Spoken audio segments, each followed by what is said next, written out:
In The Ruined King, you play as Braum. One day, Braum woke up and goes, "Man, I'm tired of this snowy tundra. Everyone is sick with this incurable disease, and they're all out of sweaters to cover my massive pecs." So, he acquired a boat and went sailing on the open ocean on a quest to find a sweater for the winter.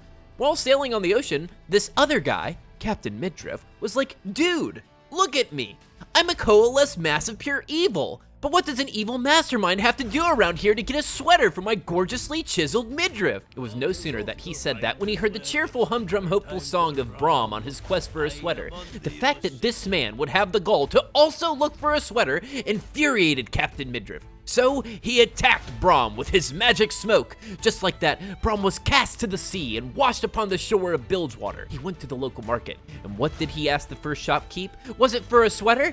No, it was, "What is the Ruined King worth?"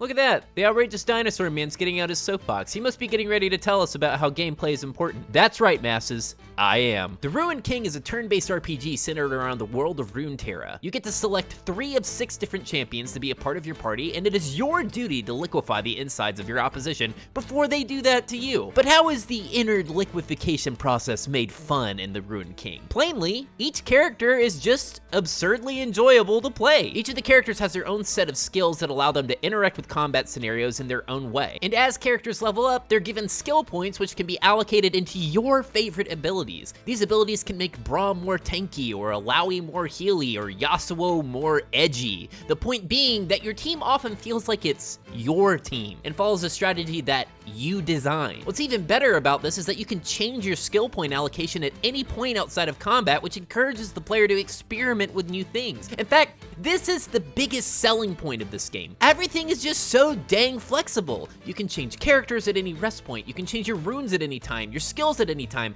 and throughout my playthrough, I made sure that I played with every character at least once and that I tried every build at least once. I mean, what's the risk? Nothing? Little decisions that enable player agency are the things that developers can do to create novel experiences. But it doesn't stop there. Riot has integrated a 3-lane combat system. You have the fast lane, the regular lane, and the waiting lane. Some enemies will have buffs applied to them that can only be removed by attacking them with an ability from one of these 3 lanes. This is what I call layer 1 of fun combat complexity. On top of that, Rito has placed buffs and hazards inside each of the lanes. If you end your turn inside of a hazard zone, you might get poisoned, or if you end your turn inside of a buff zone, you may get extra crits or a shield. This requires that players apply a little thought in their actual turn usage and not just drool on their keyboards like most of my Garen tops do in solo queue. It means that each turn is engaging and thoughtful, and is what I would call layer 2 of fun combat complexity. Then you have layer 3. Remember the waiting lane I was talking about? Well, Yasuo has been in line all day, and he's got something to say.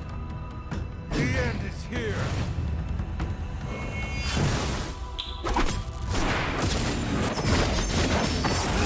Layer 3, welcome to hell! Not only is the combat good, but Riot has really thought about how each of these characters would interact with each other. Throughout the main story, Riot gives players these moments where you can listen to passive conversations between characters. And while resting at a camp, it gives you the option to listen to the resting conversation. The game allows you to be as immersed in the characters as you want to be.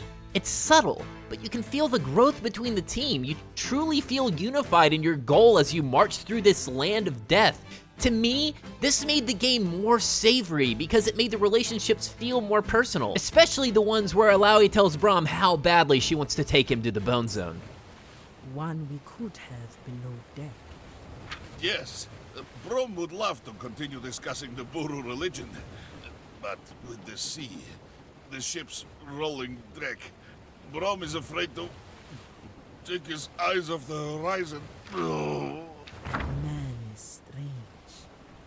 I like it. Who would have thought that Riot, the world's leading producer of salty 16-year-olds, would be able to produce something so engaging, so endearing? You're all probably thinking that the Screamy Man probably has nothing bad to say about this game, right? Showtime. I would say on the whole, this game has a pretty good rhythm. You progress through the story at a reasonable pace, you never feel too over or underpowered, and always feel like you obtain meaningful upgrades. But if you think back to the big boy turn-based RPGs, like basically just Final Fantasy, there are these moments where they start talking about getting you a real weapon, the big guns. And that makes players go, oh yeah, give me some of that. Well, the Ruined King has that too. Only the problem is, you can miss this part of the game entirely! There's this one NPC who is somewhere around here once you reach a certain part of the game. He'll randomly run up to you and be like, hey, you should find this secret place, it's got cool weapons. Well, he did that for me after I Googled, are there legendary weapons in the Ruined King? And had to go out of my way to find him right before the last boss. Then it was, ta-da! Go find everything, you salty cuck! Oh wait, hey, there's the riot I remember. So I scurried back to find another 10 hours of gameplay to get all the legendary weapons. Now ask yourself, what makes more sense? To add a cool upgrade goal throughout the game so that you can feel ultimate power at a point that makes sense? Or to go to the end of the game and have a laundry list of bullshit to go collect just so you can be strong for one fight? Riot!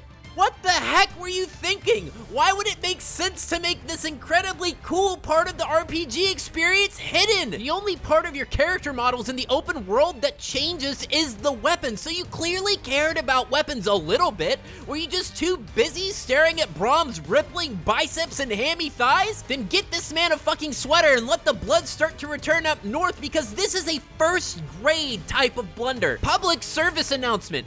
Go find a walkthrough for the legendary weapons if you care about them, because the game doesn't care if you learn about them or not.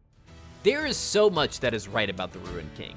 The combat is exciting, the characters are endearing, and more importantly, you don't need to play League to appreciate the Ruined King. In a lot of ways, they remind me of an early 2000s Blizzard. The games that they've released are exciting and are set inside a world that's rich with lore. Riot could have easily placed a $60 tag on this like everyone else, but they didn't. They charged $30.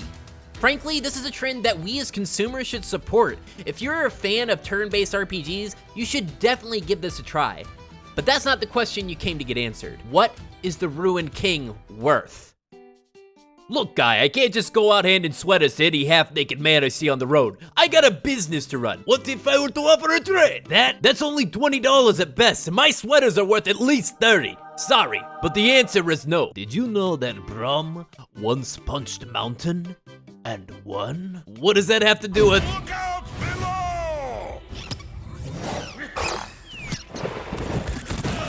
Brom has gone and found the sweater, and he slayed his foe. Silly banker should have taken trade, but now he's dead. Poor guy should have just given him a sweater. Like and subscribe if you enjoyed the video, and I'll see you guys in the next one.